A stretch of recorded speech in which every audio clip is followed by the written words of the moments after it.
ഇന്നലെ തൊട്ട് സുഡിയോനെ അല്ലെങ്കിൽ ടാറ്റനെ ഒരുപാട് സപ്പോർട്ട് ചെയ്യുന്ന ചില അഭിനവ രാജ്യസ്നേഹികൾ മറന്നുപോയ ഒരു കഥ ഞാൻ ഓർമ്മിപ്പിക്കാനായിട്ട് വന്നതാണ്.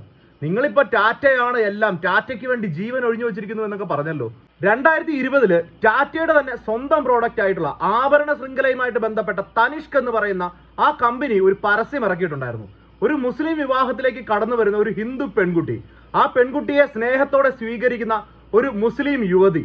ഇത് കണ്ടുകൊണ്ട് കുരു പൊട്ടിക്കൊണ്ട് ലവ് ജിഹാദ് ആരോപിച്ചുകൊണ്ട് നിങ്ങളിൽ കുറച്ച് ആളുകൾ ഗുജറാത്തിലെ പല തനിഷ്ക് ബ്രാഞ്ചുകളും തല്ലി തകർത്ത് അതിന്റെ മുന്നിൽ പ്രക്ഷോഭങ്ങൾ നടത്തിയത് ഓർമ്മയുണ്ടാവുമോ ആവോ? അന്ന് തനിഷ്ക് ഇറക്കിയ ഒരു പോസ്റ്ററിൽ അവർ തന്നെ പറഞ്ഞത്, ഞങ്ങൾ ഏകത്വം എന്ന ക്യാമ്പയിനുമായിട്ട് ബന്ധപ്പെട്ടിട്ടാണ് ഇങ്ങനെ ഒരു പരസ്യം ചെയ്തത്.